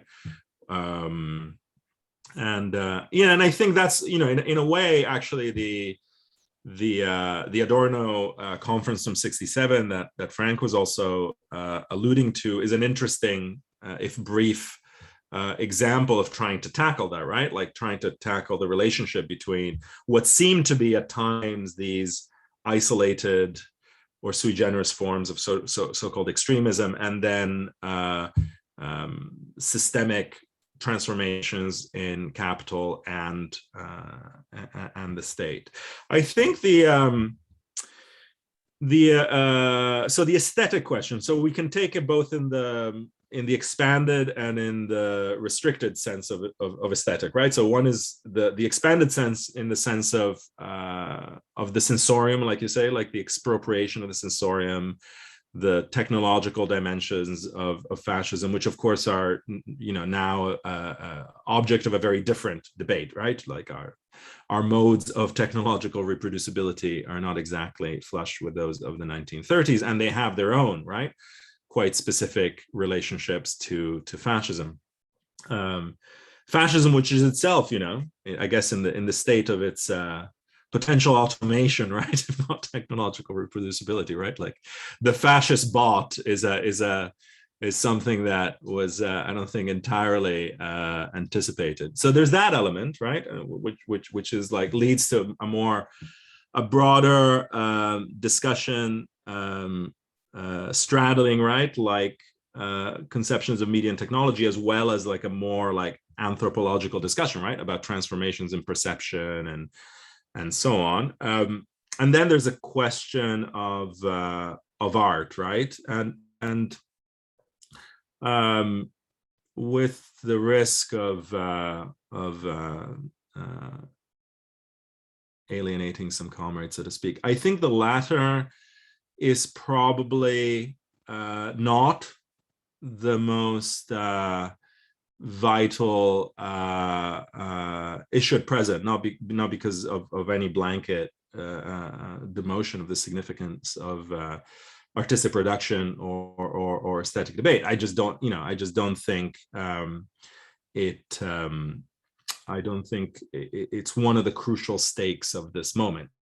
Of course, there's plenty of things to say and to think and to do in terms of art production and so on, but it doesn't seem to me, especially when one is dealing with forms of fascistic or authoritarian politics that don't principally or don't even have a particular interest in manifesting themselves in what we could see as traditionally aesthetic or artistic ways.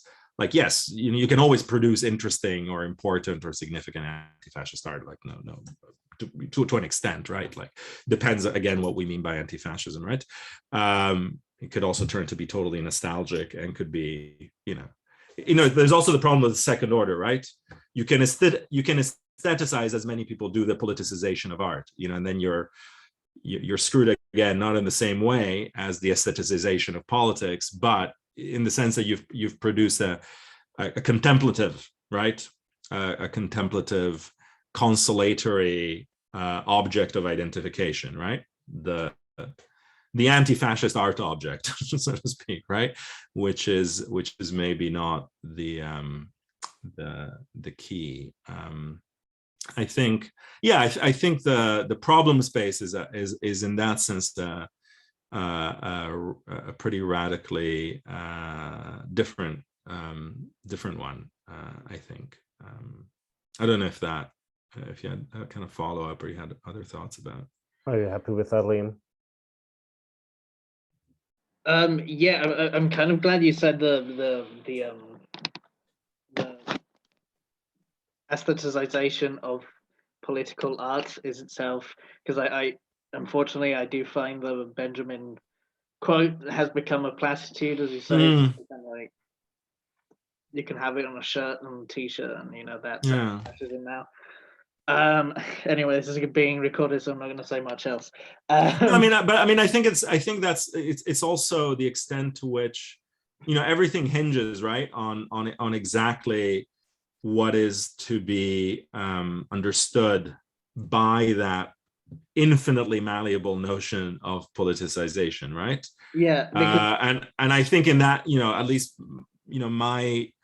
my inclination was always to, partly having to do with the Benjamin's other writings and some of the discussions with Brecht and some of the, I think, and also the correspondence that's going on with Adorno, right? Who's of course whose fetishization of listening essay from 38 is in many ways a counterpart and critique, imminent or otherwise, of his friend's work. I think, I always read as politicization as something that could happen with no political symbols or messages, right? That is a politicization of the production of art, is the politicization of the conditions of possibility of art, of how and who and where and with whom that art is made. It's not against the aestheticization of politics. We propose the production of political art, because that would still be the aestheticization of politics as art, like of art that has just a political message. That seems to me to be the aestheticization of politics yet again, right? So it has to be understood in a way which is incommensurable with the Marinettian or futurist or whatever, right? Like the counterpart. And and I think so. Then were one, which I think one can quite legitimately, to try and adapt and appropriate that slogan, let's say, for the present, then one would really have to think very long and hard and soberly about exactly what politicization might mean, right? Like in terms of whatever constitutes artistic production and debate in the present, and that seems to be a I can see like different moments. I'm not sure about the present, what forms or modalities that would take, especially since, alas, the politicization of art in a certain vein is a completely mainstream, in fact, quasi-de rigueur activity in large swathes of the lucrative art world, right? The political biennale is not the counterpart of or not the adversary, right, to a fascistic or authoritarian forms, right? It seems to me. Right? Thanks, Alberto. May I raise? I mean, if anyone has a question, please raise your tiny hand or indicate that to me that you want to speak. May I raise the most stupid question? I mean, I think Zizek at one point said, there are no conditions for fascism because fascism begins with fascism. And the moment we sort of try to transhistorically account for socioeconomic, whatever conditions of fascism, we transhistoricize fascism. And there is something, right? I mean, and you emphasize the multi-form, let's say, dynamic that you're trying to capture, and the multi-formed response that can be fascism, right? And so my really, and it's just a stupid question. Do you distinguish between fascism and authoritarianism, or wouldn't you? I would. So let's see. This is, of course, a very important and very tricky question. So two things, I guess. Sorry, yeah. Maybe to double back first. I think in terms of the a lot of what I'm trying to think through has to do precisely with this the transhistorical applicability, right? And of course,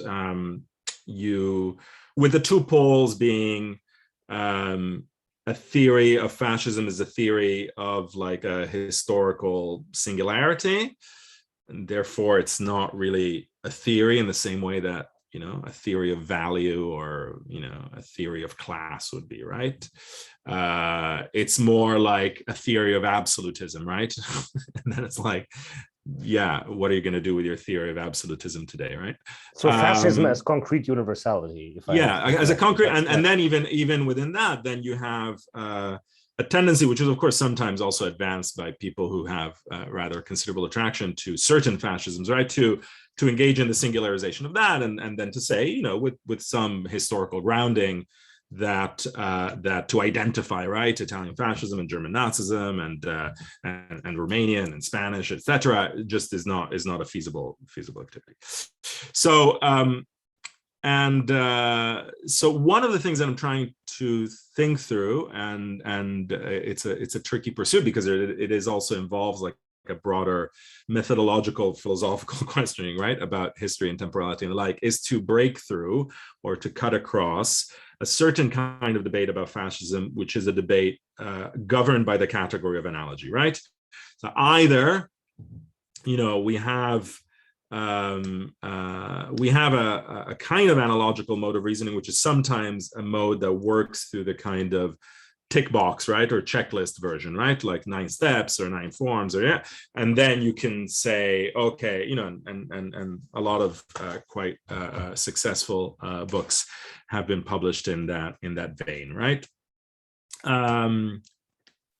Or you can say, well, the differences are so extreme that there's no sense in talking about it, and usually, invariably, right, the discourse is like, is this like the 30s or not like the 30s, et cetera, et cetera.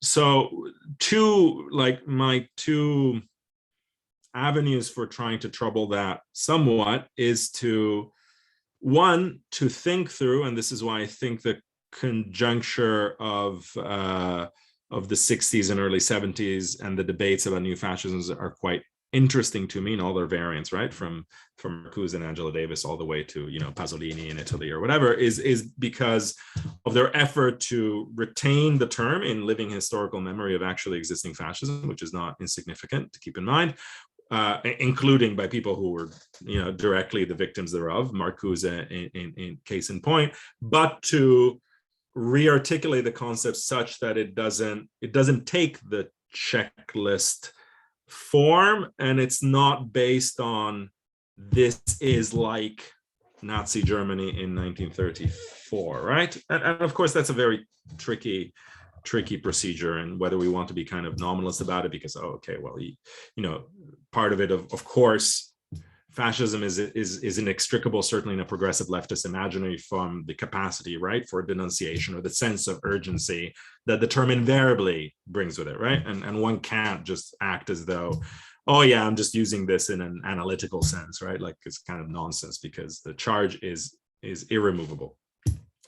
But I think if one then looks to those moments, then one can, yeah, I think like one can articulate not like a generic theory of fascism with a definition that you could apply, because I don't think that's to me at least, that's like not an interesting position to take. But one can think through at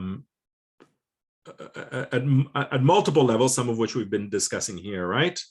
The relationship to capital, the certain kind of libidinal formations and political subjectivities, and the question of the temporality of crisis. One can, I think, develop the kinds of arguments made by Adorno and Bloch, etc., to think through the present, not necessarily with like a definitional identificatory role in mind, like this one's a fascist, this one's not, but to think of it in a kind of more processual way, right? As a, you know, as a kind of pattern of a particular pattern of the resolution of the imaginary but also lethal resolution of organic crises, right, in capitalist societies, which in which I think one can find, if not necessarily analogies, then patterns that shift, right? Shift as the object capitalism shift. And I think that's what Adorno's, for instance, is trying to do in that 67 piece. I think that's what Marcuse and Angela Davis are trying to do as well. So for instance, it's like you take the theory of fascism, you think, well, what happens, right, when this is no longer a fascism that responds, but a fascism that anticipates, right? And I think authoritarianism is like a very, I don't think it's even a concept, right? It's more like you know, and one sort of like uses it to say like fascism and things that might look like fascism, but in the end are not, right? Like it's, I mean, then one could of course get into the nitty gritty, you know, of Bonapartism and Caesarism and Hall's authoritarian populism and so on and so forth, right? There's all sorts of situated taxonomies that might be of interest. But I think that does, in some sense, respond also to that point by Zizek, right? Because I, you know, in some way, which is different than I think other ideologies or political subjectivities or whatever, I think the heterogeneity and opportunism of the articulation is singular. I was extremely struck in reading this piece, which is kind of slightly obsessed me, this article, editorial written in 1921, so a year before the initial kind of takeover of power by Mussolini, called Fascism and Relativism. And he writes this piece, which not only has endless, very weird references to relativity theory. So it's like fascism is to politics what relativity theory is to physics, like we are on the cutting edge. And then at one point he says, you know, fascism is proletarian and aristocratic, monarchical and republican. And he does this whole explicit like, and you know, and we're the only properly modern political movement because we can do this with then, you know, and in this, obviously this is 1921, so there isn't even like any kind of particular racial dimension. So of course a nationalist project, but it's like, but then this is all governed by a sort of principle of political will and energy and domination projected and enjoyed, let's say, which explicitly formulates itself. And I think this is why, in many ways, I mean, this is also slight. I mean, it's a thesis that will take a little bit to articulate, but I do think that early, if one wants to think, if not analogically, just to think in resonance with or in counterpoint to other historical moments, I think rising Italian fascism is a much more pertinent theoretical historical object to think the present with than Nazism, right? Like, for a whole number of reasons, and one of them being this, to put it kind of crudely, it's Mussolini's embrace of what some might see as postmodern irony, right? Or there's a sense like this kind of affirmation of incoherence and of relativism for the purpose of something which is only given its coherence by a certain will to and pleasure in and spectacle of domination, right? And I found that quite striking, because it's also a way of saying, which of course fascists repeatedly do, that this is, or did, right? This is not an ideology. This is not a theory, right? I think that's, I mean, just like very, very quick, and I mean, it's not even a response, but just like almost George Bush gut reaction. Sorry, because well, I mean, I think Slava is saying that because he wants to avoid the position of our good friend Alain Badiou, who speaks of generic fascism, right? And he thinks generic fascism is a form of what he calls the obscure subject, right? So it's not only a type of defense against transformative potential, but it is the attempt to annihilate the very idea of transformative potentials, right? And we're back to this catastrophe, even as one form of that type of fascism, I think, figure. Whereas I think what Slava is saying, he starts to speak about a new concept of master, like the obscene master, right? I mean, the master who's naked and admits that he is naked and all these kinds of things, which is, for, if I understand correctly, for him is an authoritarian figure, but has nothing genuinely fascist, right? I mean, so this is why I think it's interesting to have these kind of, I mean, it seems this is really, really, I mean, a lot is at stake. And I think what you brought to the table, especially, I don't know, Mussolini coming also from Jacques Sorel, right? And all these quite hardcore syndicalist left-wing backgrounds there, charges this debate quite a bit, right? I mean, does one, I know, and I don't want to trivialize that fascism is misunderstood authoritarianism, but I mean, I think it is a really complicated thing to distinguish between two. That's the only thing I want to say. And I think maybe to add to that, I mean, I think there is something really,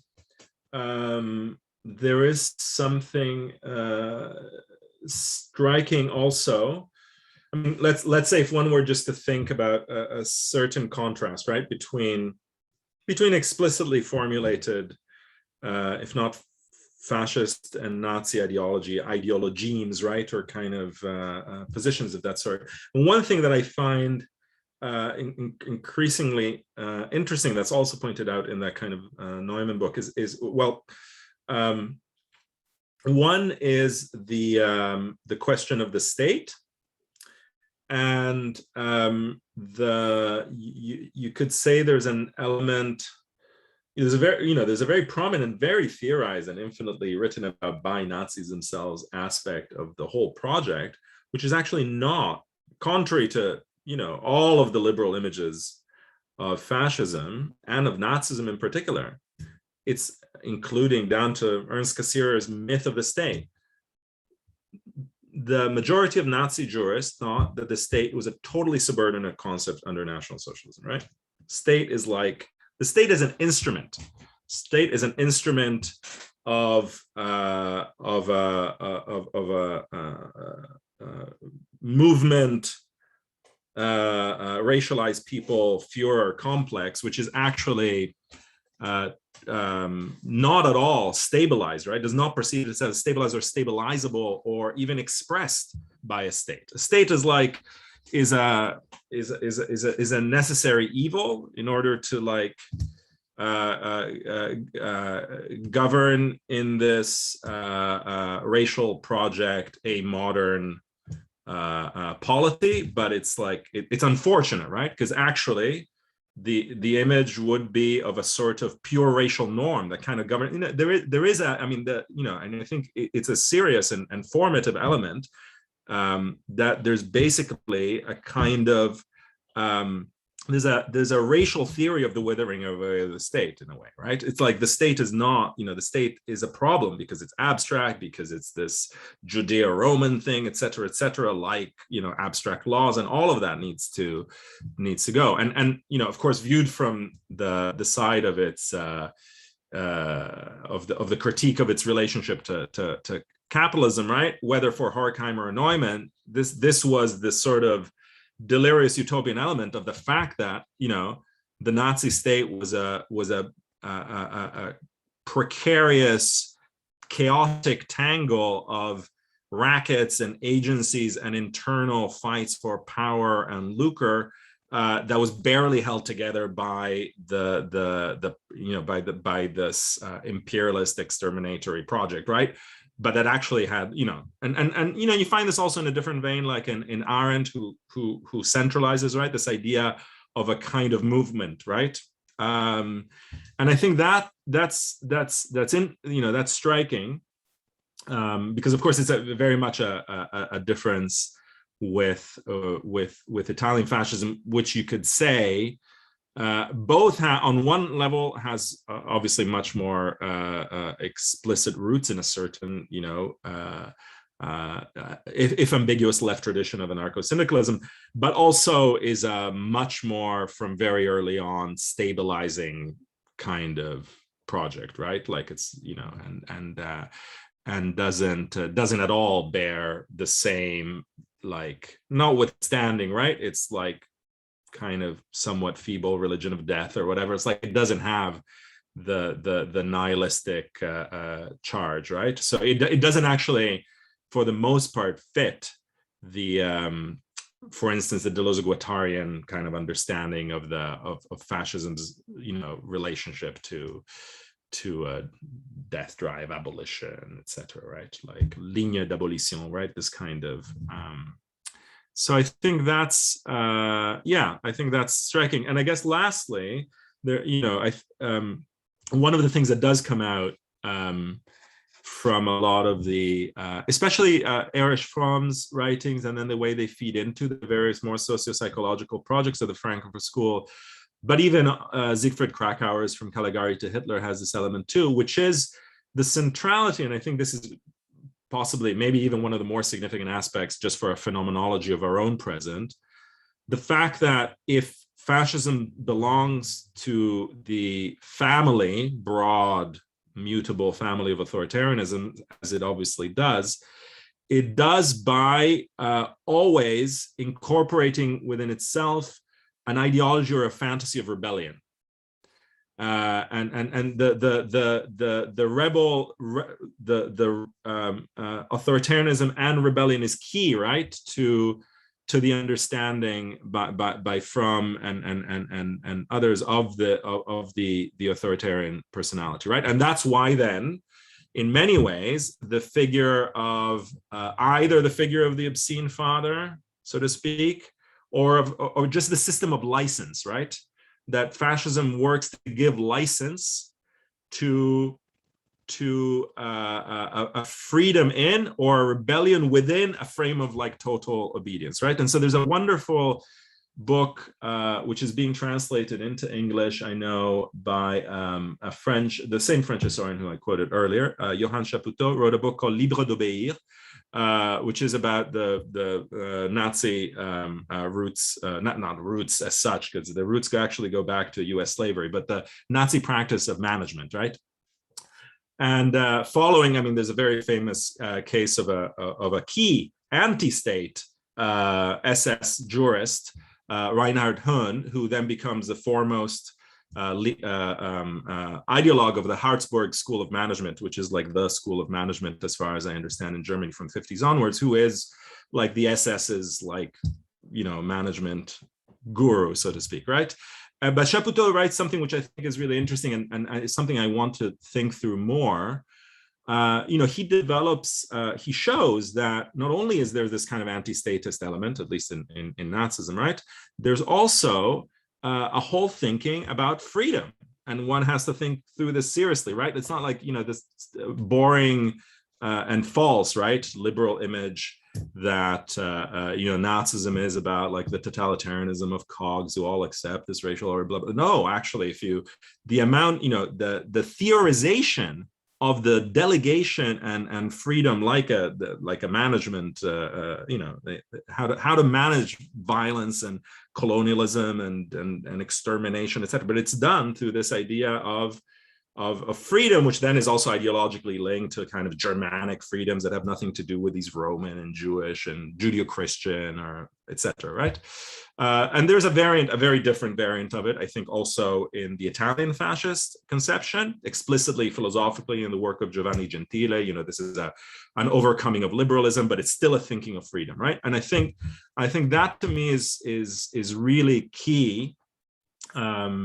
I don't think it's actually developed within the writings, at least that I've been privy to, of the Institute for Social Research, because there's a kind of much more, especially when they're writing about potential fascists in the US, a focus on conformity and obedience and so on. But through that angle of rebellion, you know, so in part, I think one can also get at something which is, I think, singular, right?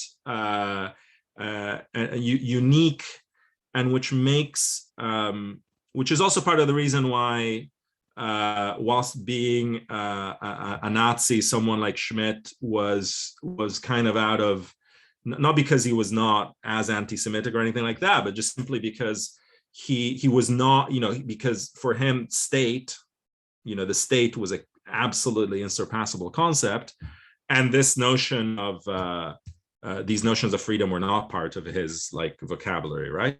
But I think that to me is really key, and it makes a difference between at least a certain understanding of fascism and and conservative authoritarianism, no matter how kind of like right-wing or anti-communist or whatever. I think I think there is something about fascism, and I think that's also its attraction and its force in the present, that has to do with an articulation with certain conceptions of freedom, of license, of the expression, right, of otherwise socially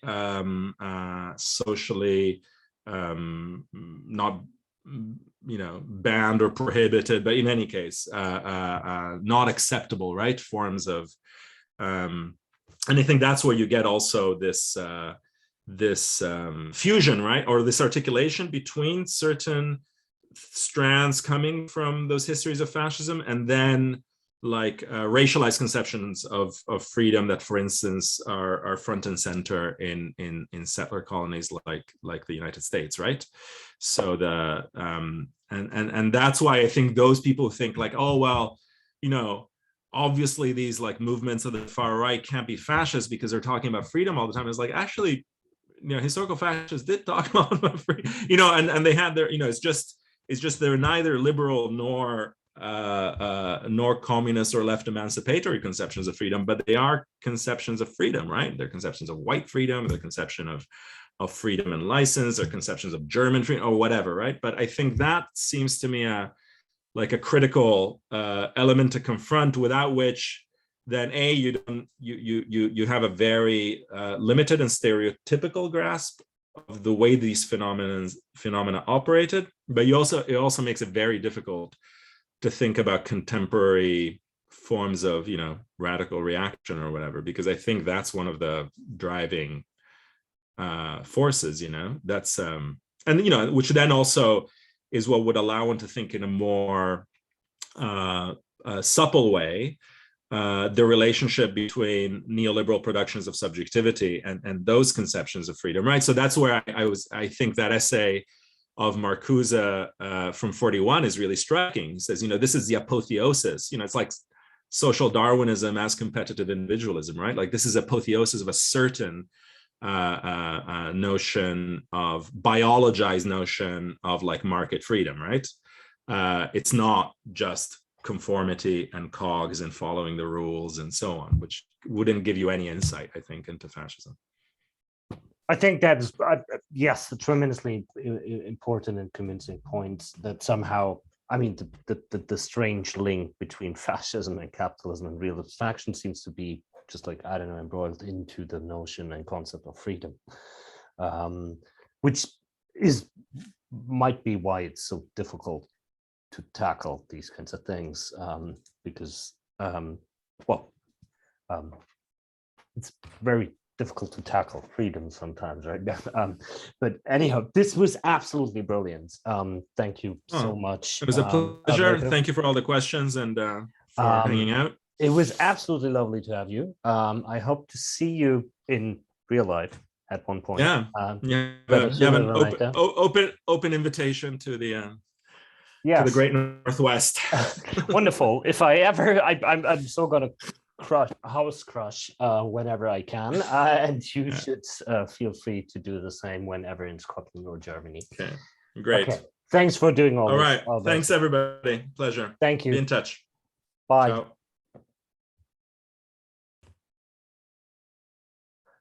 Thanks, everyone. This was really enjoyable. Take care.